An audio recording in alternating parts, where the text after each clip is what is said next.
And coming to Ajith, அந்த villain and வரலாறு 2 பணிகளில் அதில் அந்த ஒரு ஸ்லிம்மாக லாங் ஹேர்லாம் வச்சுன்னு வரலாறு இல்லையா, டெரிஃபிக்கான ஒரு ரோல். So how did you conceive that? இந்த இவரை வச்சு 3 ரோல் 2 ரோல் பண்ணணும் அப்படிங்கிறலாம் வில்லன்லையும் பிரமாதமாக இருக்கும். வில்லனில் வந்து ஒரு இன்ஸ்பிரேஷன் சொன்னார் யூவி சேது. ஒரே ஒரு சீன் தான் சொன்னார். அந்த ஒரு சீனில் தான் அந்த கதையே வந்து இன்ஸ்பயர் ஆச்சு. ஏன்னா டைம் ஆகிட்டே இருக்குது.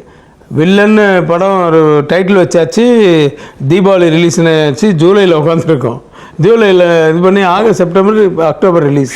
90 டேஸில் டபுள் ஆக்ஷன் உட்காந்து டிஸ்கஷன் நடக்குது. யூவி சேது அது அப்படியே வச்சுருந்தார். சார் இந்த மாதிரி ஒருத்தன் தண்ணியில் காலை அட்டிட்டு கல் எடுத்து போட்டிருந்தான் சார். உடனே அவனை பிடிக்கிறதுக்கு 2-3 பேர் வந்தாங்க.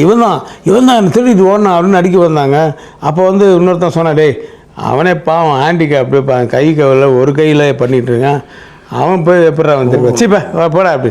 அவன் போனதுக்கப்புறமா அந்த மரத்து பின்னாடி இருந்து இன்னொருத்தன் வருவான் சார், அவனை இவனை மாதிரியே இருப்பான் சார் அப்படின்னு சொன்னது தான். அஜித்துக்கு நடிச்சு காமிச்சா ரொம்ப பிடிக்கும் சார். இன்னொருட்டி அதை நடந்து காமிங்க சார் அப்படி அந்த ஃபெமினின் மாதிரி.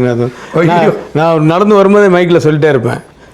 அப்படி நடக்கும் போது சிவாஜி சார் அப்படின்னா அப்படி அப்படி நான் ஸ்ரீதர் சிவாஜி சார்லாம் நடக்கும்போது பார்த்தீங்கன்னா பேக் அந்த ஃபெமினைன் இது.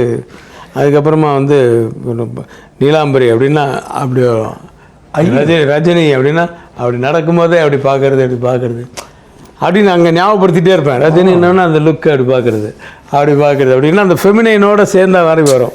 ஸோ இப்படி ஒன்று ஒன்றா